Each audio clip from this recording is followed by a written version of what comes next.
most people, I think, only react when mental health drops, Mm. and that's the wrong approach. Similar, again, physically, you might wait till you're out of shape, but it's a type of thing where don't wait for that. Let's proact. So it's a lot of it's preventative. Again, it all ties in, but it's like it's just like if you want your body to stay in shape, you have to work on it. If you want your mind to stay in shape, you have to work on it.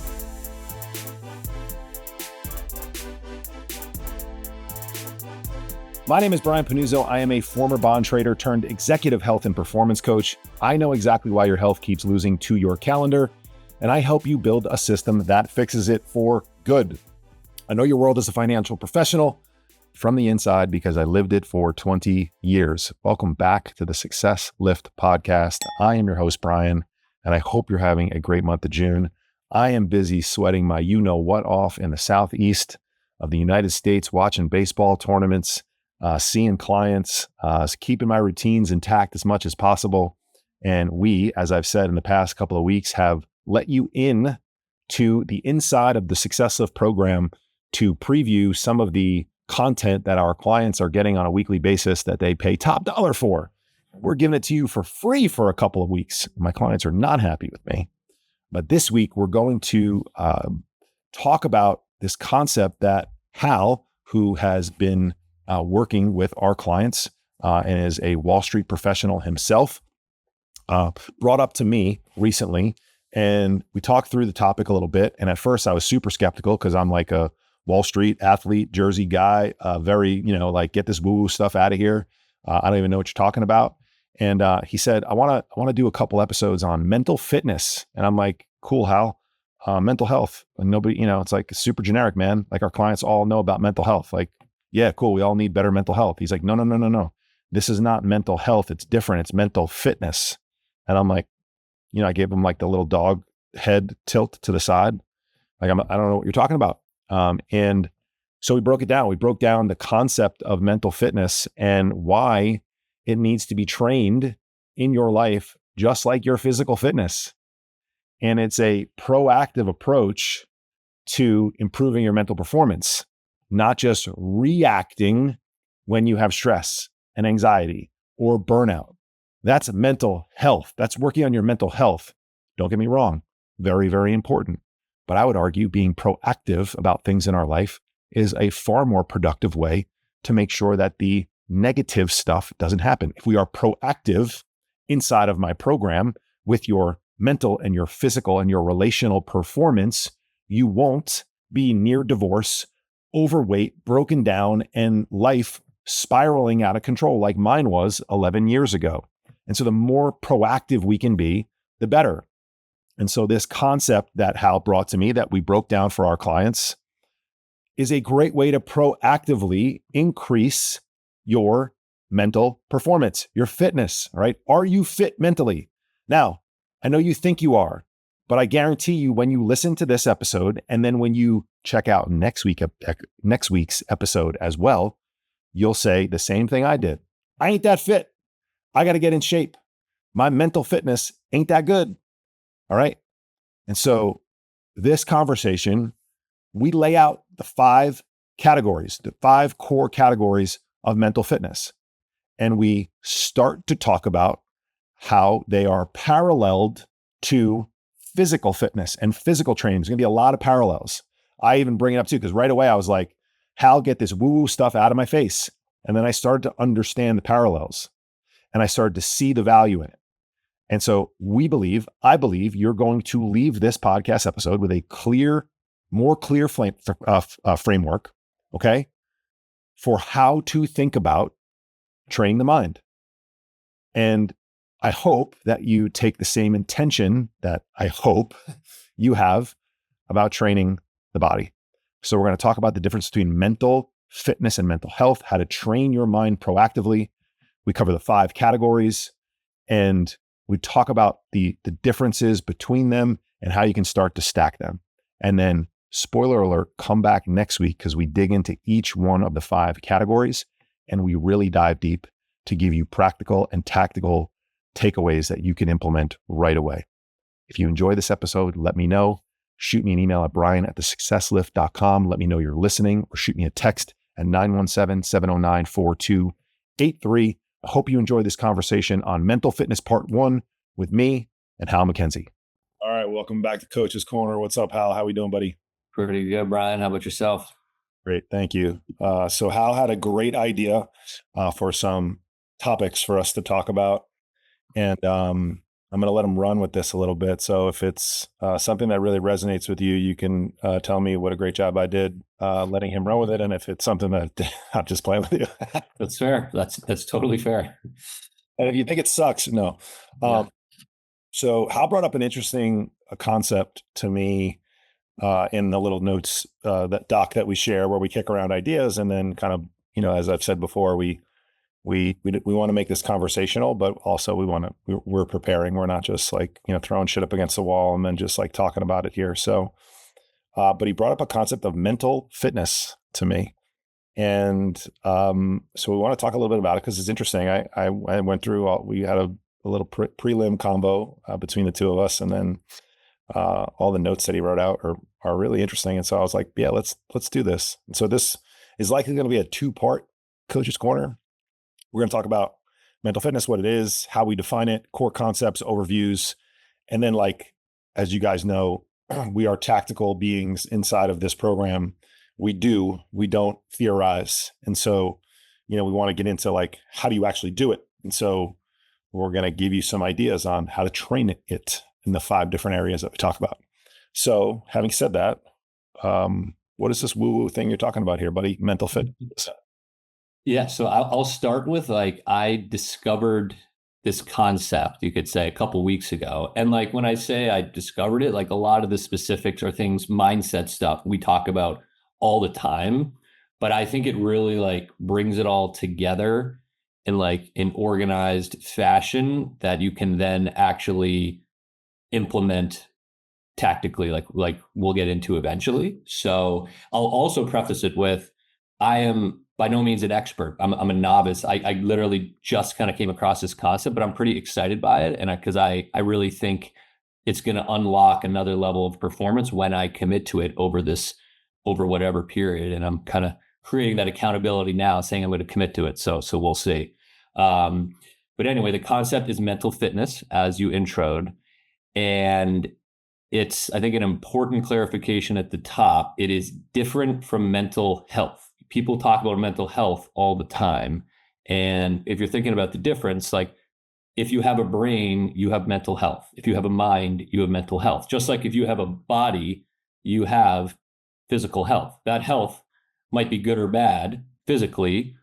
It could be good or bad mentally. So the question is, what you're trying to accomplish is, are you mentally fit? Are you doing the right things, having the right inputs that will make you mentally fit? That is the general concept that we'll be unpacking. And what I'm loving about it is there are already, I mentioned a couple, so many parallels with physical fitness, which we're all pretty familiar with at this point, I'd say. And so, you stay physically fit through a customized nutrition program and exercising with resistance training and cardiovascular activities, right? We all know that at this point. But similarly, you're only mentally fit if you are actively training your mind with the correct exercises and routines. And, I could say personally, like, I don't do it enough, but I'm excited to do it more. And I think it's easy to buy into when you make that parallel, because we've seen the results when you commit to these things physically. And, I'm at least buying now that I commit to these mentally, it will lead to results. And it's really like your brain is a muscle that you must work out like the rest of your body. So that's the general idea. All right. What the fuck are you talking about, bro? Radar. No. Yeah. I mean, Just mess with you. at least. All right. I get it. Sounds awesome. Wish I could control it. Must be nice to like be able to do this stuff is sort of the first things that come to mind for me in terms of like, first of all, I'm a little bit unsure what the hell you're talking about. Second, like, how do I choose these things? Because I am the way I am. You don't understand me. I'm from New Jersey. I worked on Wall Street. I work in this cutthroat environment. I came from this family. We didn't talk about feelings. I'm throwing just random shit up against the wall here. how do you, I guess, so this would be a proactive approach towards improving your mental performance overall. Is that correct? Yeah, that's exactly a good way to approach it. And I think another element to it is most people, I think, only react when mental health drops, and that's the wrong approach. Similar, again, physically, you might wait till you're out of shape, but it's the type of thing where don't wait for that. Let's proact. So it's a lot of it's preventative. Again, it all ties in, but it's like it's just like if you want your body to stay in shape, you have to work on it. If you want your mind to stay in shape, you have to work on it. Got it. Okay, cool. So what do I do next if I care about my mind staying in shape? Are there particular areas of focus for you? Are there categories? Are there like what do we do? Definitely. So there are 5 areas of mental fitness. And by the way, one thing I'll mention to add some credibility is I'm reading about this in a book, which I'll share. It's called Visualize by Maya Wright Chora. She works for Nike. She's the head mental fitness trainer for Nike. So Got me back. Nike believes in it. Does that? So, um, but anyway, I'm a little bit more understanding of the concepts, I guess. yeah. Keep talking. Let's go. All right. So there's 5 primary areas of mental fitness. They're going to sound familiar. There's diet, cardio, weightlifting, recovery, and consistency. Now, they all are not going to mean yes. Interrupt you. You did not create these categories, or you created these categories? I did not create them. Maya created them. Ah. I will say I changed the order. She kind of prioritized them in a certain order. I've switched the order a bit, and that's kind of my twist, you could say. But I cannot take credit for inventing them. And Okay. yeah. I guess my first question is like, and I'm sure you're going to explain some of this, is like, what are you talking about diet is related to mental fitness? I mean, I can draw the parallels personally, but like, where does that fit in, and why lifting and why recovery? And I guess now I'm now confused again. I was on board. Now I'm like, I don't understand what you're talking. Let me try to clarify. So Awesome. diet, we'll start there. And so I'm not talking about like foods that are good for your brain, right? That's not what we're talking about. Okay. It has nothing to do with food physically. In the context of your brain, we're talking about inputs or the content you watch and listen to, the stuff that you are putting in your brain. That's the diet of the brain. Okay. And so that's stuff like social media, news, conversations, your own thoughts. Your own thoughts is a really interesting one. Like as I kind of, go into these concepts, certain elements like really extra resonate with me, and like your own thoughts. I think that's a really interesting one. Like you can drive yourself crazy with your own thoughts, right? Like how do you control what's going inside your head? By the inputs, right? Like, so it's elements like that creates the diet. And it's a general way to think about it is like the content you read, watch, and listen to, is it nourishing the mind or is it draining it? Does that make a little sense to yeah? All right. I was thinking you're going to start talking about protein and fiber and whole foods. Now I understand. So it's a diet of the mind. Yes. Yeah. Okay. And yeah, it's very simply, if inputs are negative, output is negative. But if they're positive, then outputs are positive. Cool. One thing I should have caveated and framed for all of you is that this is a 2-part episode topic. We are going to talk, Hal's going to talk through some of the how to train, how to actually do in the next episode. So don't leave this episode thinking, great, you just gave me 5 categories. I don't know what to do to help this. We're going to specify that. We didn't think we could get through the overview, the 5 different categories, and specifically what you can do in 30 minutes. And the number one goal of this is to keep them short and digestible for you guys. So spoiler alert, little cliffhanger, you're gonna have to wait for next week. in order to get a lot of the actionable steps. Okay. What is the second category that fits under these mental fitness? Yep. So the second category is cardio. And again, think of it mentally, mental cardio. This is positive stimulation and engagement. You're not trying to relax your brain here. You're trying to use it, but you're trying to use it in a constructive way. So, again, I won't go too much into the specifics, but examples could be like reducing passive scrolling with reading an article. Like, so there's, and this one is similar to the last one. I will acknowledge that, but it's kind of actively using the brain for positive educational inputs. Yeah. To me, the diet and the input part was controlling what's coming in. The cardio part is just like diet. Diet is most effective when you're when you're managing what's coming in, as opposed to doing the other stuff which is going out. And this is more like, what are we actively doing? So Yeah. like, I kind of think of this, I frame this as like, diet is the intake, cardio is one of the outputs. Yes. Things we can proactively do. Is that fair to say? Yeah, absolutely. Sums it up well. Cool. All right. Well, great. Or are you done with that? Sorry. I think that cardio, I think, is a pretty simple one, and we'll stop there with cardio. We can go into the specifics there, but I think we can go to the next one because it's the most interesting and important one, and I think we can talk about it a lot. So the next one is weightlifting. So first was diet, second was cardio, now it's weightlifting. Visualization is weightlifting for the brain. Ooh, say more there. Yeah. This is about building flexibility, strength, and resilience in the brain. And it is the most important piece of the mental fitness puzzle, according to Maya, but I'm buying it. And it parallels, again, I think, in the exercise space, we talk about the importance of weightlifting all the time. It jives with that as well, from my view. So, the question is, how can you upgrade your mindset to handle life better and achieve your goals? And it's by training your brain to see outcomes, rehearse actions, and handle adversity. It's essentially a mental rehearsal before performance, and this rewires how you perform under pressure.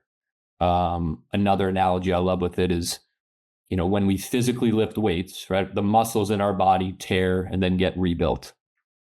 Similarly, during visualization, neurological patterns are actually broken down to build new connections and strengthen existing ones. And this ability to continue to rewire the brain, it just makes you more agile and strong in challenging situations while pursuing excellence. Yeah, this one's huge because there is very, very strong evidence to support that the brain is incapable of separating what's real versus what's like what we would call vividly imagined. All right. Yes. Visualization is something that you see a lot more popular amongst athletes now these days. My son, who has a mental performance coach, he goes through a mental performance coaching program, one that I am certified to teach, by the way, and I've Nice. a reasonable amount of money to have somebody else teach it to my son. All the parents out there understand why. Our kids don't give a shit what we know, but we'll listen to somebody else, including a stranger on the internet, on YouTube. But at least I'm paying somebody that I trust. Visualizing what the outcome that you want to happen, he'll go through full innings of an outing for himself and visualize it. And let's also be clear, like, yes, visualization can be, my morning formula worksheet with all the cool stuff that I want to do, but it's most powerful. And maybe we'll touch upon this, when we actually do how to take action, is when you put yourself there and feel the feelings and not just look at the picture. Or for my son, in his case, like, he's not visualizing a 9-pitch. I forget what they call it. Crap. Fuck. Like 9 strikes, 3 strikeouts, no wasted pitches. I forget what that inning is called in baseball. but it's like, Wish I could help. Yeah. it didn't happen. It's before the next episode. I'm going to Yeah. look. Yeah. And like, that doesn't happen. So what you visualize is like walking a guy. How do you rebound? You visualize giving up a hit, or maybe there's an error, something that wasn't your fault, a strike on the corner that you know is a strike, but the ump called it a ball. It was ball 4. Like, you visualize yourself into maybe some adversity and then coming out of it. So there's a lot of ways to do this that makes it real and not just have you flying around on private jets and, doing random shit. That doesn't necessarily match reality. So there's a way to do this. I'm excited for us to dig on that. Okay. Cool. Number 3. That was number 3. Number 4. Yeah. Number 4 is rest and recovery. No surprises here if you think about it logically. A tired brain performs poorly, just like a tired body.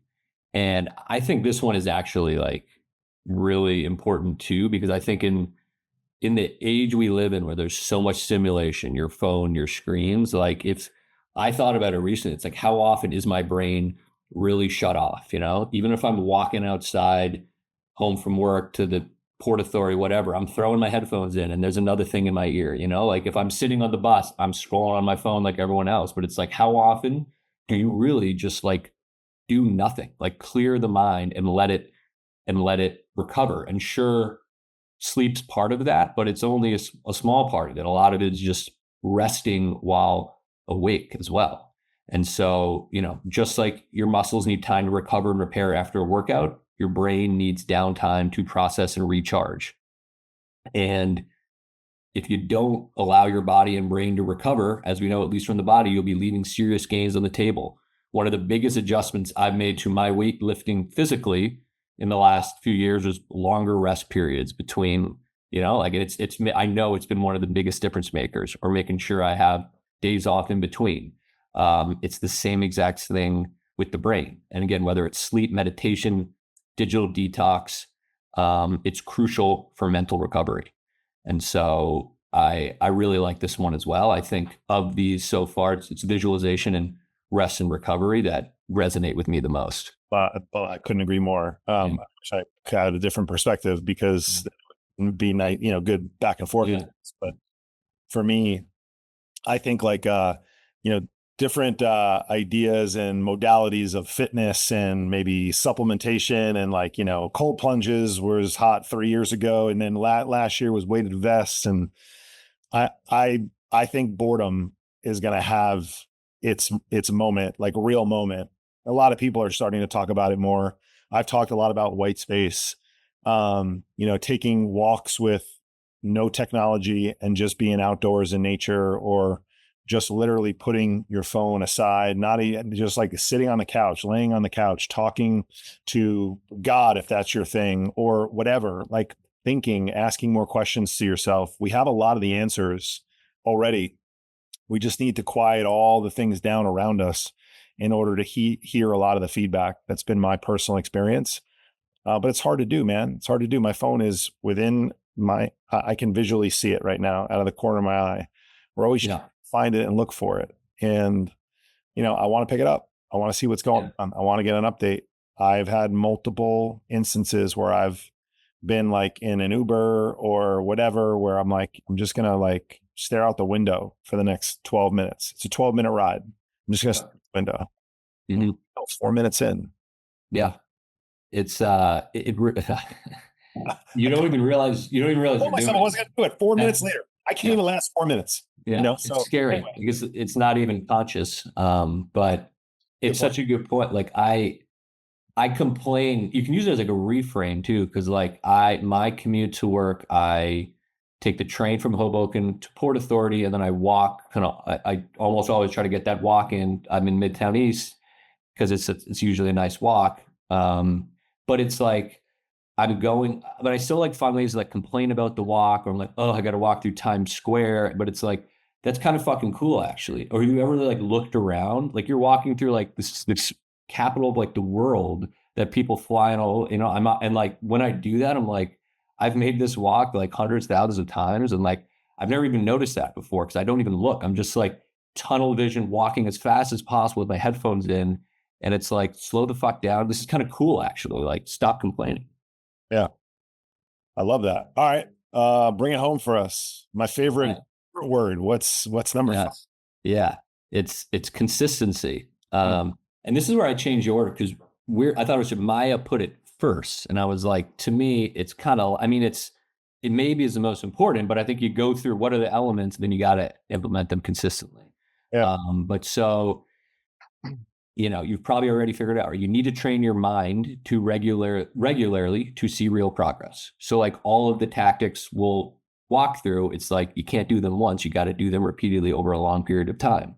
You can't do one 5-minute morning meditation and expect your anxiety to disappear. And by the way, I've done that before. I've been like, meditation doesn't work for me. Then I'm like, dude, you tried it twice in a week. Like that's not real effort. So like shut up until you really tried it.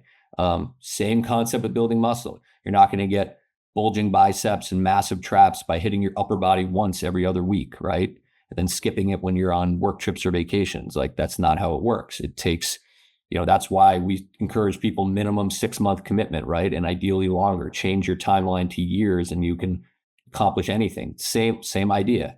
Brain works in the same way. You need regular reps. So that's the general idea. Yeah, I love that. All right. So, by the way, since this is just client only, I got my landscapers outside. So I've been like hitting mute. Like, You've been doing it. I didn't even notice. Yeah, good work.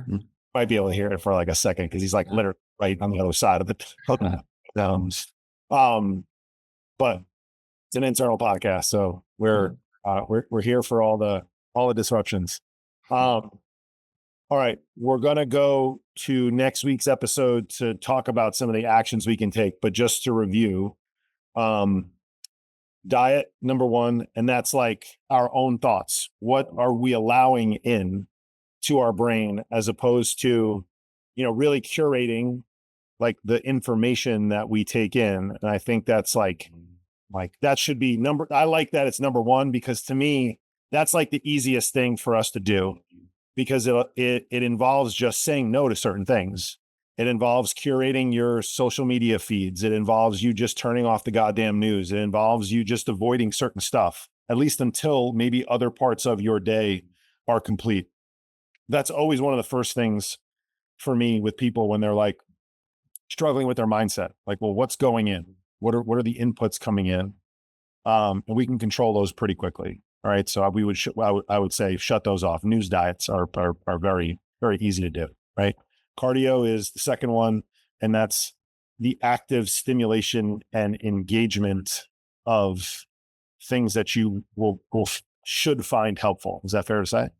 Yeah, absolutely.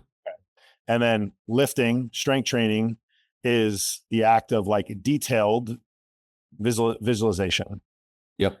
Okay. And not just like thinking that you want something, but like physically taking yourself there because the brain doesn't know the difference between the two. All right. We'll talk more about that next week. Number 4 is recovery. To me, that's about, sleep, shutting off, and actively compartmentalizing time where we're in front of this silly thing all the time and when we're not. And when I use this as a placeholder, that could be, your laptop, that could be the email at work, that could be whatever it is, you use to take, information that you deem important in. Because now it's very easy for me now to have my phone in my hands at all times because anytime I open up the Success Lift app, there's an update from somebody. Somebody completed a workout, somebody weighed in, somebody hit a fitness goal, somebody did this, somebody did that. And it's like, I can stay highly connected. The next thing you know, I've touched my phone 700 times in a day. Like that's probably not that uncommon for me. All right. Same. So boredom, super important. Boredom is making a comeback. You heard it here first. Love it. Not sure if I'm the first person to say that, but love it. Last is consistency. All right. Doing a big workout as, there's no comparison, to doing one workout versus doing 100 workouts over the course of time. That's obviously a very sensational and silly example, but that's sort of where we go sometimes. It's like my back, my hip hurts often. Guess when I focus the most on the stuff that I'm supposed to do that alleviates a lot of the pain when it hurts. Guess what I don't do when it doesn't hurt? I don't do the things that would probably prevent it from happening. And so, floss daily, not just when you think that you got something stuck in your teeth. Yeah. Look at you. You're skeptical coming in. You just summarized the 5 tenets perfectly. You know, it's great I'm all, stuff. I'm all, all right. I appreciate you guys. Anything else, Al? No, that sums it up well. All right. We're looking forward to breaking this down next week. So make sure if you enjoyed this, make sure you check out next week. All right. Thanks, everyone. All right. See you next week.